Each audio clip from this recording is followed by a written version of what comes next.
জীবনে এত কষ্ট পাচ্ছেন, কৃষ্ণ বলছেন এটা আসলে আপনারই ভুল। পুরোটা জানতে হলে দেখুন ভিডিওটা এবং শেষে কমেন্টে লিখুন জয় শ্রীকৃষ্ণ।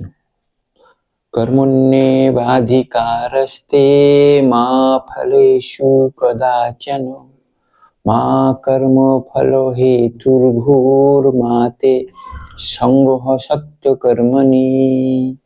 অর্থাৎ কর্মেই তোমার অধিকার, ফলে নয়। অতএব তুমি কর্মফলের হেতু হও না, আবার কর্মত্যাগেও যেন তোমার প্রবৃত্তি না হয়। যে কর্তব্য কর্ম তুমি প্রাপ্ত হয়েছ তাতেই তোমার অধিকার, এতেই তুমি স্বাধীন।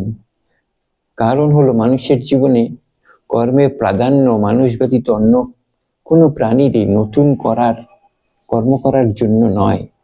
পশু পক্ষী ইত্যাদি জঙ্গম এবং বৃক্ষলতাদি স্থাবর প্রাণী কোনো নতুন কর্ম করতে সক্ষম নয়। দেবগণ নতুন কর্ম করতে ও সক্ষম হলেও তারা পূর্বকৃত যজ্ঞ দানাদি শুভকর্মের ফলভোগী করে থাকেন। তারা ভগবানের বিধান অনুযায়ী মানুষের জন্য কর্ম সামগ্রী দিতে পারেন, কিন্তু তারা সুখভোগ লিপ্ত হয়ে থাকায় নিজেরা কোনো নতুন কর্ম করতে পারেন না। নারকীয় জীবগণও ভোগজনী প্রাপ্ত হওয়ায় নিজেদের দুষ্কর্মের ফল ভোগ করে থাকে, নতুন কর্ম করতে সক্ষম হয় না। নতুন কর্ম করার অধিকার শুধুমাত্র মানুষেরই আছে। সেবারূপ নতুন কর্ম দ্বারা নিজেদের উদ্ধার করার জন্য ভগবান মানবকুলকে এই অন্তিম মনুষ্যজন্ম প্রদান করেছেন। কিন্তু এই কর্ম নিজের জন্য হলেও তাতে আবদ্ধ হতে হয়।